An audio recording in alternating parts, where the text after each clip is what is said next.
It appeared just after sunset, as darkness began to permeate the woods around my family's hunting cabin. I wouldn't have seen it in time if it weren't for the silver beams emanating from the full moon, which streamed into the clearing around the cabin and bathed the ground in their pale brilliance.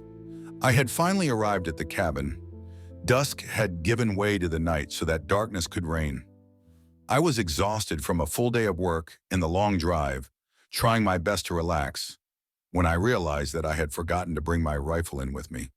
I groaned, irritated with myself, then forced myself to get out of the old 70s floral print armchair and drag myself to the door. I groggily stepped out into the moonlight, leaving the door wide open. I was immediately overtaken by the urge to yawn and stretch as far as I could, to the point that I nearly lost my balance. It wasn't until I regained my composure and began to walk over to my pickup truck that I became aware of how eerily calm and quiet the woods around me had become, and I couldn't shake the feeling that I was being watched. I knew from experience that this was never a good combination when one was in the mountains by themselves, so I upped my pace. I closed the rest of the distance as quickly and as quietly as I could.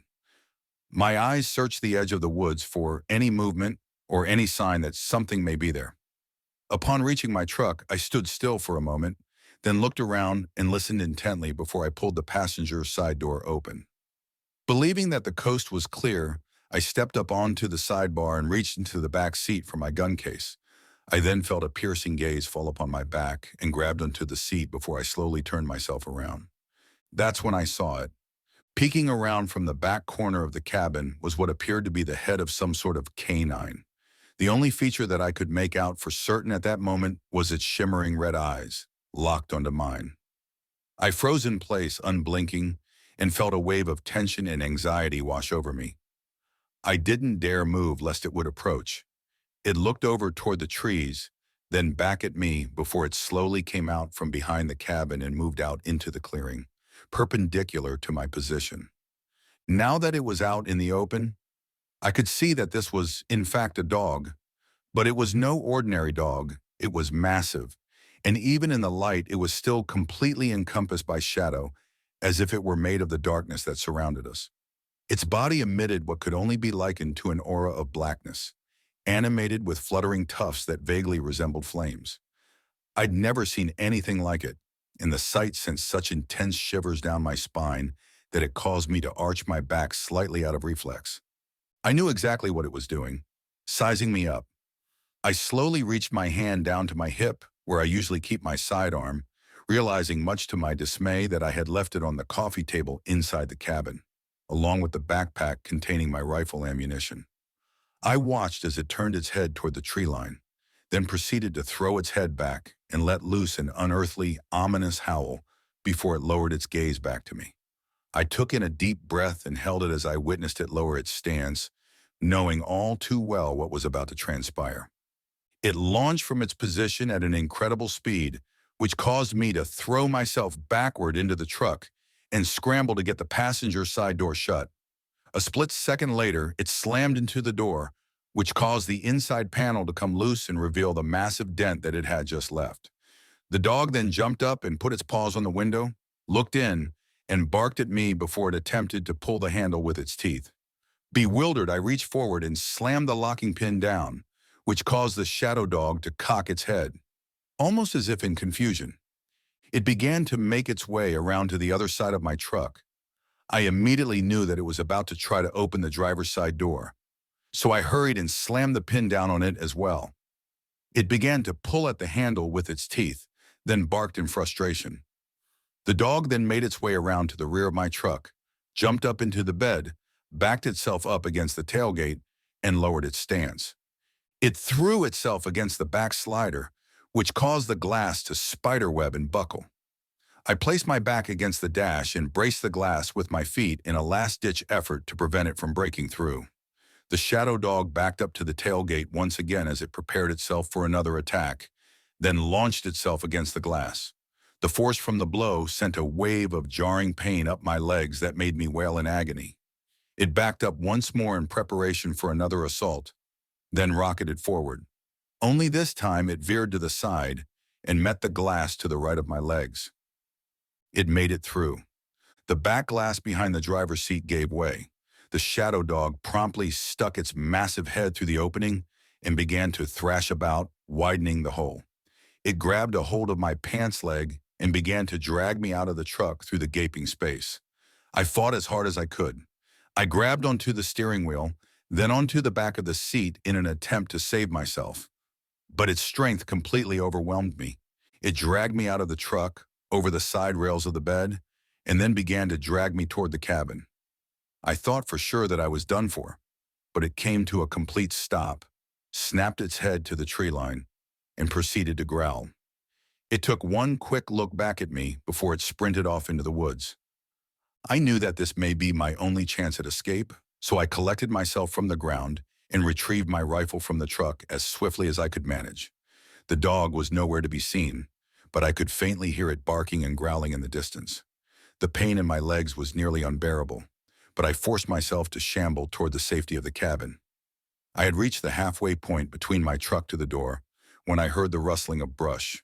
I spun around and reeled in terror as the dog reemerged from the woods. It locked eyes with me, then proceeded to bark and trotted towards me.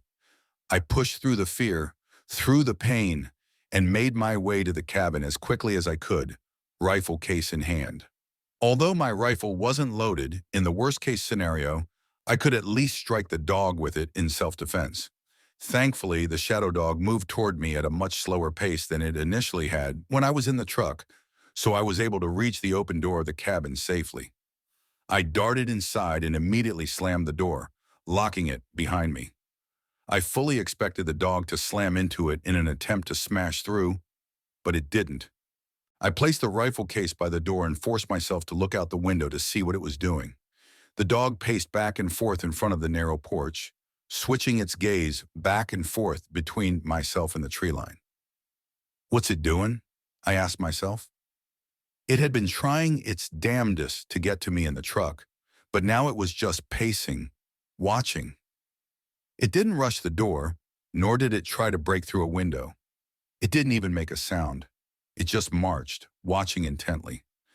I kept my eyes fixated on it through the window as best I could whilst retrieving my sidearm from the table and the rifle ammunition from my backpack. I placed my magnum on my hip and loaded the rifle to make sure that I was ready for the next assault. The shadow dog paced several more times before it made its way around the corner to the backside of the cabin. I made my way toward the back wall and watched for it through the window for some time, but it was nowhere to be seen.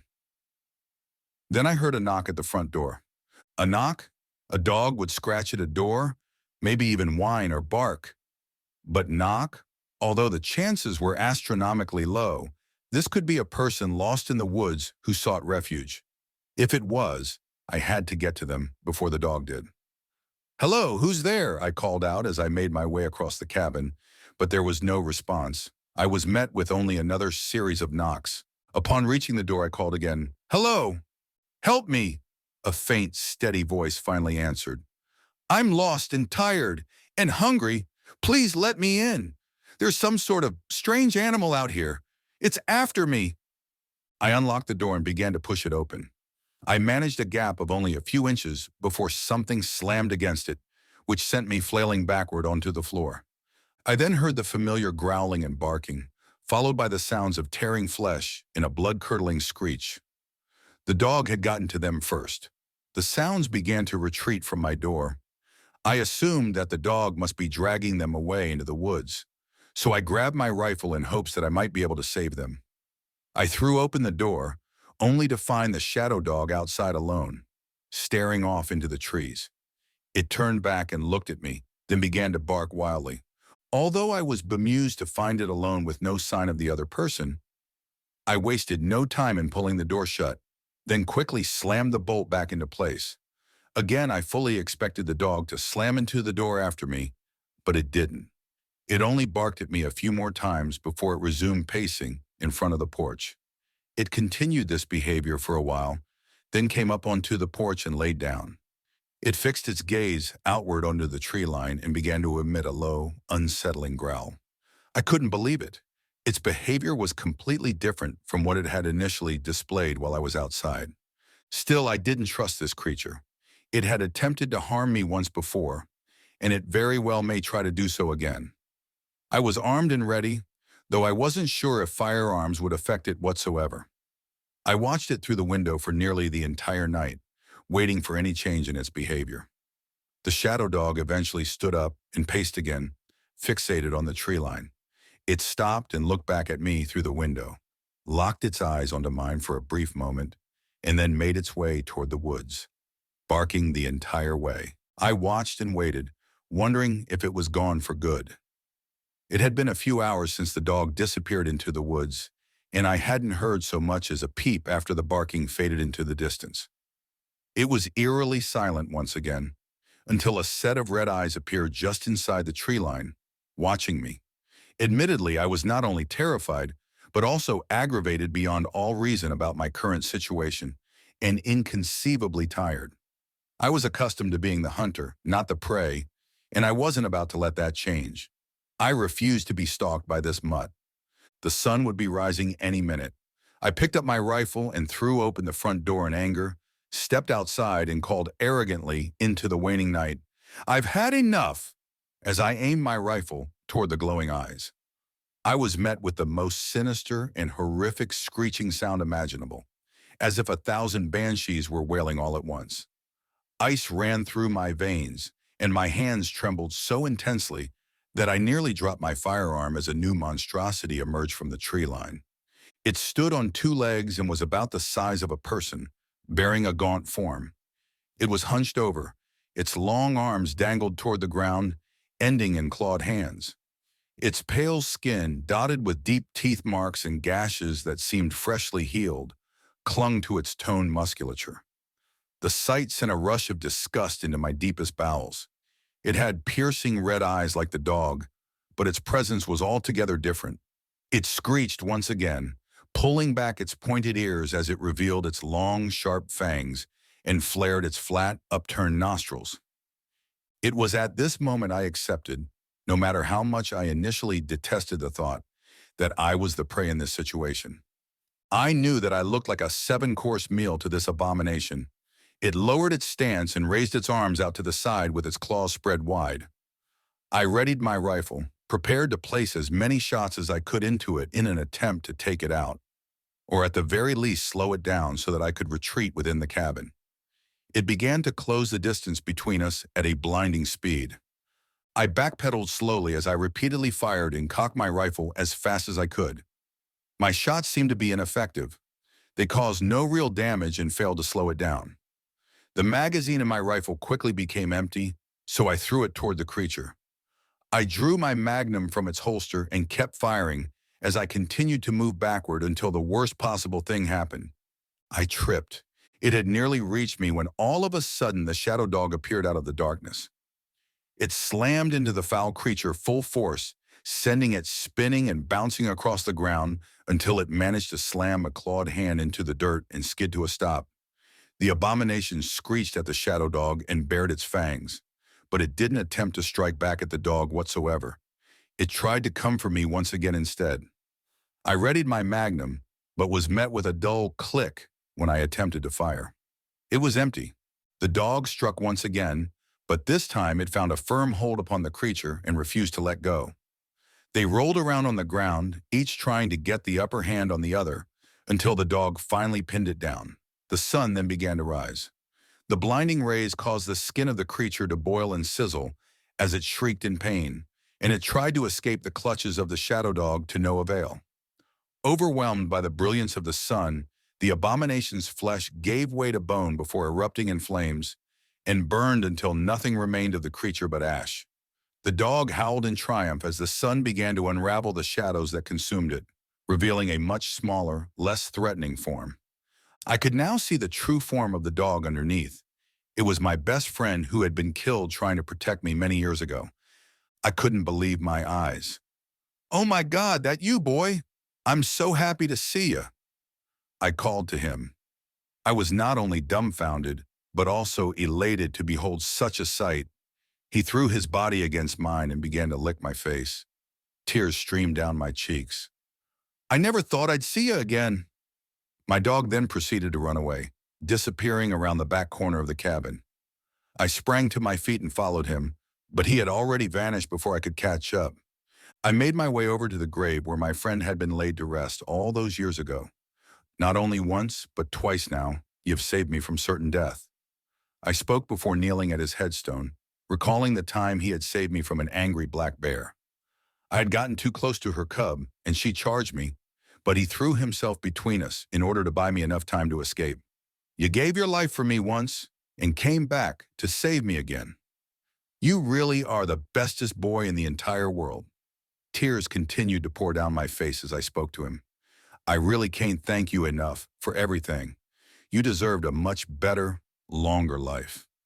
The wind picked up and blew the fallen leaves around. Your life may have been cut short, but that didn't stop you from watching out for me, did it? You've always been here, and in my heart. I'll never forget you, long as I live. I have no idea what would have happened if that creature had gotten hold of me. I wept. But you weren't about to let that happen, were you? I love you, boy. Afterward, I became obsessed with researching the incident, soaking up every last piece of information that I could find. The closest thing that I could come up with in regards to the abomination was that it was some sort of vampire. According to old folklore, they cannot come inside of your home without permission. They must be invited in, or wait for you to venture out into the darkness on your own. The longer they go without feeding, the more feral and grotesque they become, which explains its appearance. I fully understand what my old canine companion was trying to do, ensure my safety by forcing me inside of the cabin and prevent that creature from reaching me. I know that he was fully aware of the danger that awaited me just outside the door. But what I still don't understand is how he managed to return in such a terrifying brooding form, no less. I couldn't find anything to help shed some light on the phenomenon, not a single account where this had happened before. Still and yet, he somehow returned from the grave to protect me. Perhaps the bond of friendship has simply proved itself stronger than even the grip of death. I've never been more thankful for anything in my entire life. Not only did my best friend save my life once again, but I also got to see him one last time. What more could you possibly ask for?